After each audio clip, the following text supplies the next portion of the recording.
Sungguh-sungguh Allah sangat ridho ketika seorang hamba itu makan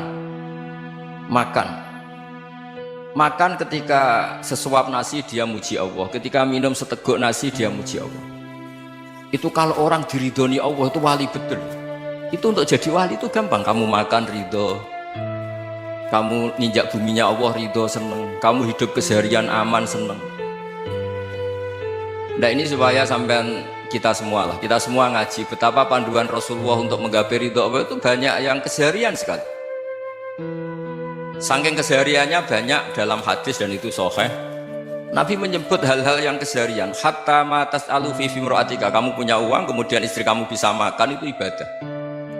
Bahkan sebagian ibadah itu dicontohkan Nabi yang akhirnya diprotes sahabat, yaitu wafi buti ahadikum sodakoh, kamu menggauli istri kamu itu ya sodakoh. Sampai sahabat bilang yang benar ya Rasulullah, ayati ahaduna syahwatahu wa huwa lahu ajrun, masa urusan biologis, urusan syahwat kemudian dia dapat pahala. Nabi menjawab, alai salawadu'aha fi haramin akana alaihi wisrun, bagaimana kalau dia meletakkan ke yang tidak benar, itu kan dosa. Nah, hal-hal seperti ini yang saya ingin teman-teman semua, saya juga agak ingin ngaji demi Anda, juga agak ingin. Itu dosa sekali ngaji kok pesanan kelompok tertentu itu gak boleh. Islam itu untuk semua, jadi ya cuma karena di depan saya jenengan ya seakan-akan jenengan korbannya. Itu ada ilmunya dalam usul fikih itu. Jadi orang itu harus ngaji usul fikih. Nama yang disebut, mungkin Mas Sufyan masih ingat zaman ngaji usul fikih, nama yang disebut itu tidak jaminan sebagai prioritas perintah. Jadi misalnya gini, kebetulan yang di depan Nabi itu Abu Dzar, Nabi ya bilang, ya Abu Dzarin ini uhibbuka misalnya, atau ya Mu'ad ini uhibbuka, atau ya Abu Hurairah ini uhibbuka. Banyaklah riwayat yang Nabi nyebut ya Abu Dzarin, ya Mu'ad, ya Abu Hurairah. Kemudian misalnya Nabi meneruskan khitab, ini uhibbuka, saya mencintai kamu, fakul dubur sholatin, atau sebagian riwayat disebut fala tada'anna dubura kulli sholatin Allahumma inni ala dzikrika wa syukrika wa husni ibadatik. Saya mencintai kamu, siapa saja, Mu'ad bisa, Abu Dzar bisa, siapa.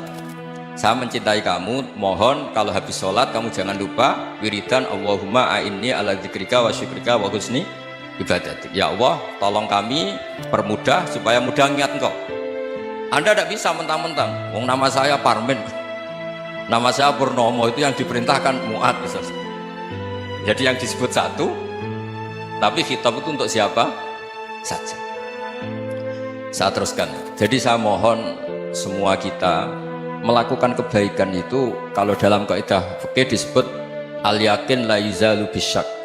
Banyak kebaikan yang kebenarannya itu 100%, tidak punya efek samping ke pihak lain, ke kelompok lain, ke komunitas lain. Itu tadi misalnya Anda makan dan itu murah sekali, hanya butuh satu piring, setiap kunyahan kamu muji Allah, setiap minum kamu muji Allah. Itu redaksinya Rasulullah SAW disebut Allah sangat ridho ketika seorang hamba makan kemudian dia memuji Allah, atau minum kemudian dia muji Allah. Logikanya gampang, negara seperti ini yang kamu harapkan bentuknya kayak apa, mertua, ipar, komunitas, tetangga, itu nyata terjadi itu kan belum pasti. Sementara yang mesti terjadi adalah kamu butuh makan, kalau tidak mati, butuh minum, kalau tidak mati, butuh bumi yang nyaman ditempati, kalau tidak kita juga mati. Sebab itu Allah kalau menyebut nikmatnya itu hal-hal yang keseharian. Alladzi at'amahum min ju'. Allah itu siapa? Allah itu yang menciptakan kamu bisa makan, tidak berlebihan. Allah itu yang menciptakan kondisi sosial itu ideal. Zaman Nabi itu ya ada orang munafik, orang-orang pilihan Allah itu juga diuji orang sekelilingnya yang macam-macam. Semua diuji sesuai konteks zaman dan waktu. Nah, tapi ada ibadah-ibadah yang selalu disarankan Nabi. Sampai Nabi itu pernah ditanya, ayul Islam ya khairun ya Rasulullah, Islam terbaik itu gimana? Jawaban Nabi itu unik, it'amut ta'am, Islam terbaik itu ya makan-makan, santai-santai. Ketika Allah menyebut beberapa kebaikan, falak tahamal aqobah wa ma adrokan apa? Mal aqobah. Terusannya apa? Fakku rokobah. Terusannya apa? Au it'amun fi yaumin di masubaya. Atau acara makan-makan itu juga Islam. Kenapa? Ya bayangkan kalau tidak ada makanan kita mati kan? Kondisi sosial tidak ideal tuh Anda masih gak apa-apa, tapi kalau Anda tidak makan, Anda tidak minum, Kamu punya istri cerewet masih bisa hidup, punya mertua cerewet masih bisa hidup. Tapi kalau tidak makan bisa mati. Berarti penting mana istri sama makan? Penting mana? Makan. Semoga istri Anda dengar. Nanti kamu disuruh makan tapi pulang deh. Itu kalau dibahasakan makan masih memahami. Penting mana nasi satu piring dengan istri? Nggak ada nasi mati, nggak ada istri belum mati. Penting mana? Gak berani jawab kan? Nah, ternyata Anda ada garang kan di depan istri. Jadi saya mohonlah, mungkin Mas Sufyan Sauri tadi yang bisa bantulah teman-teman tuh ngaji yang keseharian saja. Karena kita nyari ridha Allah itu berdasar firman Allah, dan firman Allah itu menyebut keseharian tuh yang gampang. Itu tadi misalnya wa min ayatihi manamukum billaili wan nahar. Termasuk ayat-ayat Allah itu kamu tidur. Maka dulu itu ada guyonan, ada tokoh Mu'tazilah, kelompok dalam Islam yang berpikir manusia itu bisa menentukan ikhtiarnya sendiri. Karena saya bisa duduk, ingin berdiri. Karena kelompok ini nggak terima kalau semua kehendak Allah, nanti bagaimana kalau semua kehendak Allah kok ada hisab ya, ada sanksi. Lucunya itu dia akhirnya ini cerita ya, mencintai seorang perempuan cantik sekali. Dan itu dia menjadi ahli sunnah itu oleh hal-hal yang sepele. Karena istrinya cantik, ya namanya suami istri hubungan intim. Terus ditanya, Mas masih ingin lagi? Masih. Silahkan diulang lagi. Wah ya tidak bisa. Katanya manusia bisa menentukan yang diinginkan. Itu tobat itu nggak bisa ditobatkan Mas Sufyan Ats-Tsauri. Orang cantik yang mudah nobatkan orang itu orang cantik. Segampang itu. Akhirnya kita tahu, makanya kalau dalam kitab Hikam itu disebut al-aqil mayakul madza yaf'alu wa hubi wal ghafil mayakul madza af'al. Orang yang punya akal karena sadar ini wilayah Allah, semua milik Tuhan, itu dia tiap hari berpikir besok Allah akan melakukan apa terhadap dunia ini. Kamu merencanakan sesuatu, mau plesir ternyata gempa, mau wisata ke Rusia ternyata perang. Kamu tidak pernah tahu apa yang akan terjadi besok. Wa ma tadri nafsum madza taksibu ghadan. Tapi anda semua kita ini sering punya jadwal permanen. Makanya saya kalau diundang siapa saja bisa netekdir. Yang jelas Gus ini acara penting. Ya masih acara penting nak pangeran ngersakno piye kok ape dadi pangeran kamu kok mau jadi Tuhan. Itu kadang ya kiai. Penting Gus acara ini jenengan harus memastikan bisa. Loh, kamu itu yang ngajarin tauhid, sesuatu itu biadillah kok bilang-bilang apa pasti. Kalau maksa terus tak tobatkan kamu kata saya. Ya kalau gitu Gus bilang insya Allah. Wah itu hati saya, fisik saya, roh saya sudah bilang insya Allah. Tidak usah kamu latih kata saya. Nah hal-hal tauhid keseharian itu gampang sebetulnya.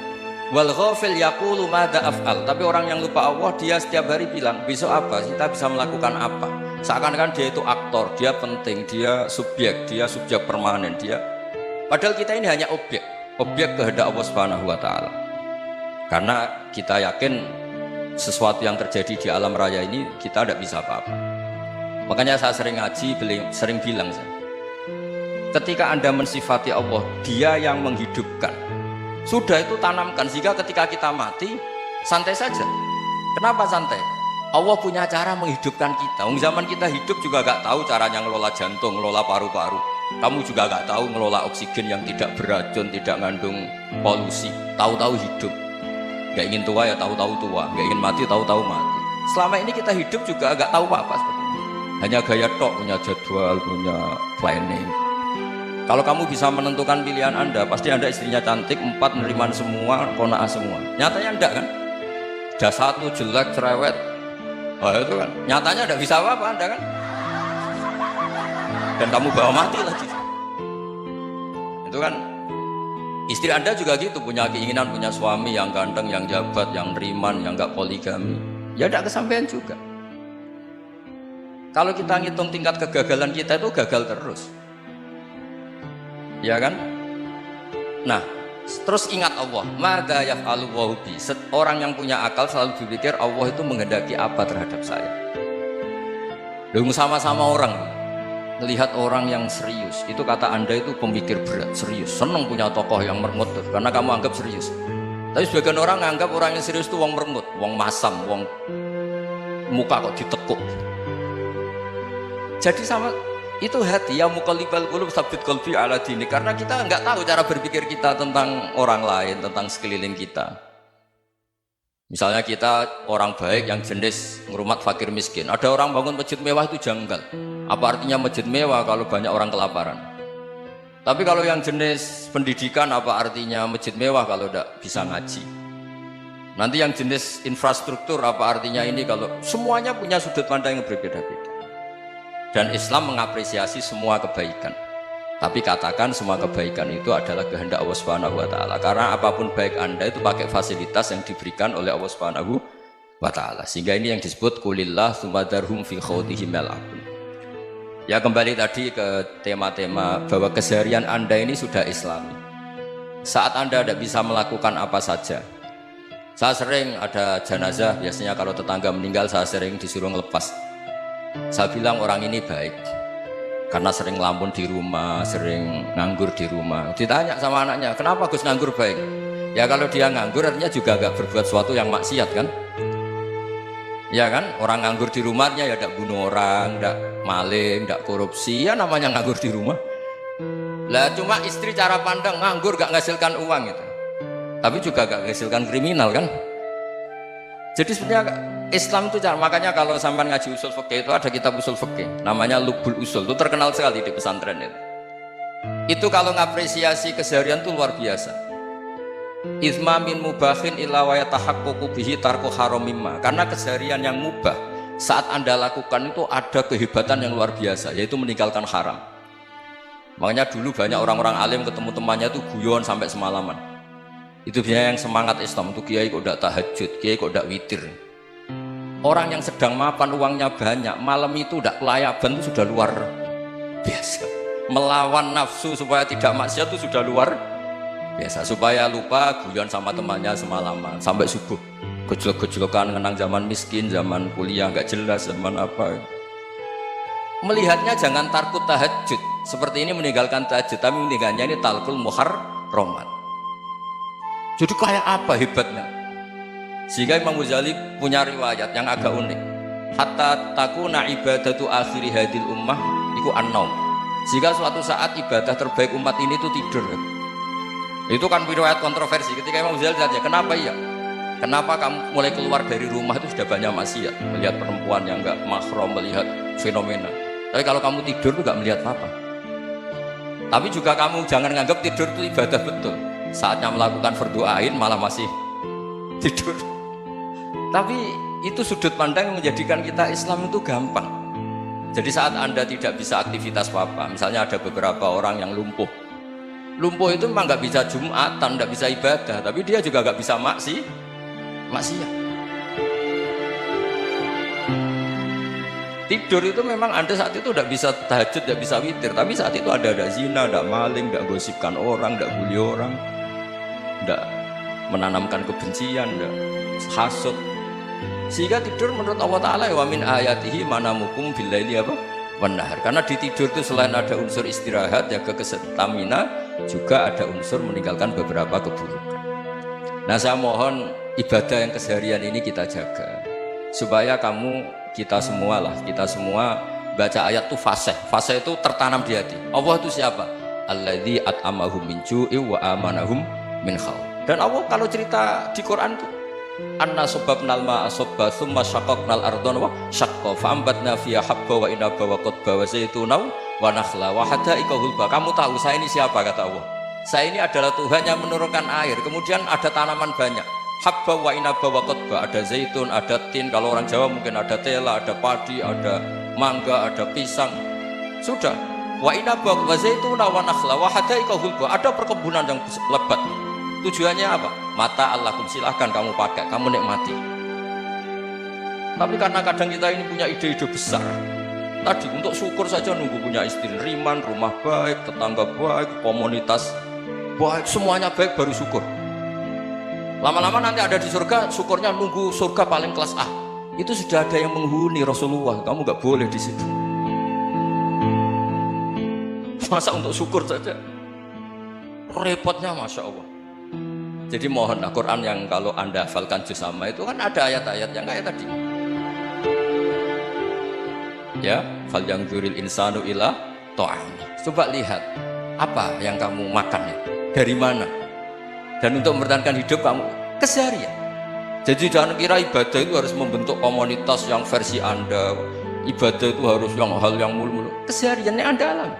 Loh, ini saya tidak bikin-bikin, saya ngaji bukan karena berdasar pesanan.